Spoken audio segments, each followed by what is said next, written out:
আসসালামু আলাইকুম। আশা করি সকলে ভালো আছেন। প্রধানমন্ত্রী পদে 10 বছরের মেয়াদের জন্য সংস্কার কমিশন আবেদন করছে। বেশিরভাগ রাজনৈতিক দল এতে একমত, কিন্তু বিএনপি সহ 3টি রাজনৈতিক দল এখানে একমত নয়। অধিকাংশ রাজনৈতিক দল এখানে একমত, জামাতও একমত। বিএনপি, এলডিপি, এনডিএম এই 3টি রাজনৈতিক দল এখানে তারা একমত পোষণ করছে না। তারা বলছে কেন 10 বছর? জনগণ যদি মনে করে, জনগণ যদি ভোট দেয়, সে বারবার নির্বাচিত হবে। এখন কথা হচ্ছে, একই ব্যক্তি দীর্ঘদিন যদি প্রধানমন্ত্রীর পদে থাকে, তাহলে সে কিন্তু স্বৈরাচারী মনোভাবের তার মনের মধ্যে সৃষ্টি হতে পারে এবং সে স্বৈরাচারী ক্ষমতার অধিকারী হতে পারে। শেখ হাসিনা যদি 14 সালের নির্বাচনে জালিয়াতি না করে 153 জন বিনা প্রতিদ্বন্দ্বিতায় সংসদ সদস্য না করে যদি ভোটের মাধ্যমে যদি পরাজিতও হতো, তাহলে কিন্তু 18 সালে সে আবার প্রধানমন্ত্রী হওয়ার মতো একটা চান্স ছিল। আজকের পরিণতি কি? তাকে দেশ ছেড়ে কিন্তু পালিয়ে যেতে হয়েছে। কেন? টানা 3 বার সে প্রধানমন্ত্রী ছিল এবং 3টা তো অবৈধ নির্বাচন আর 2008 সালে ভোটের মাধ্যমে হয়েছিল। তাহলে এই যে দীর্ঘদিন সে প্রধানমন্ত্রী থাকার কারণে সে কিন্তু স্বৈরাচারী হয়ে উঠেছিল। জনগণকে জনগণ মনে করতো না, অহংকার করতো। বাংলাদেশের প্রতিটি ডিস্ট্রিক্টে, প্রতিটি জায়গায় শেখ মুজিবের বন্দনা, শেখ মুজিবের মূর্তি এবং প্রত্যেকটা অফিস আদালতে শেখ মুজিবের মূর্তি এগুলা দিছিল। কেন?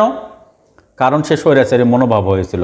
সে যদি 10 বছর মেয়াদে নির্বাচনের পর আর যদি হতে না পারত, তাহলে কিন্তু সে স্বৈরাচারী মনোভাব হতো না।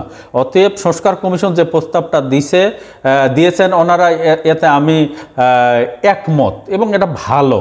কারণ একই লোক বারবার প্রধানমন্ত্রী হওয়ার চেয়ে দলের অন্যান্য সিনিয়র নেতাদের সুযোগ দেওয়া হোক। এখানে জনাব তারেক রহমান অত্যন্ত নমনীয়, ভদ্র এবং কর্কশভাষী নন উনি। আপনারা জানেন, বিগত দীর্ঘদিন ইংল্যান্ডে থাকায় বিএনপির নেতাকর্মীদের কিভাবে জুলুম অত্যাচারের মধ্যে শেখ হাসিনা রেখেছিল, কিন্তু কখনো শেখ হাসিনাকে উনি কটাক্ষ করে কঠিন ভাষা, খারাপ ভাষায় মন্তব্য করেনি।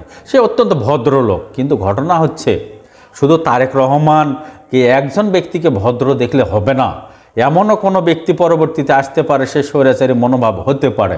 এই জন্য আমি মনে করি, যেহেতু অধিকাংশ রাজনৈতিক দল এখানে 2 টার্ম অর্থাৎ 5-10 বছর প্রধানমন্ত্রী পদের জন্য একমত, এই 3টি দলেরও একমত হওয়া উচিত বলে আমি মনে করি। কারণ হচ্ছে, পৃথিবীর সবচেয়ে ক্ষমতাশালী রাষ্ট্র মার্কিন যুক্তরাষ্ট্র। আমেরিকাতে আপনারা দেখবেন, সেখানে 4 বছর পর ইলেকশন হয়।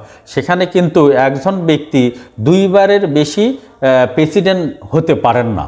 তাহলে এত উন্নত দেশে যদি এটা থাকে, এখন সংস্কার কমিশনকে একটা প্রস্তাব নিয়ে আসতে হবে, পৃথিবীর কোন কোন দেশে 2 বার করে বা 10 বছর বা 8 বছর মেয়াদি বা 2 টার্মে প্রধানমন্ত্রী থাকার পর আর থাকতে পারে না। এই দেশগুলোর একটা তালিকা দিতে হবে এবং কোন কোন দেশে যতবার খুশি জনগণ চাইলে তাকে ভোট দিয়ে সে যত বছর খুশি ক্ষমতায় থাকতে পারে, এই ধরনের দেশের একটা তালিকা করে একটা আলোচনা কিন্তু করতে পারে।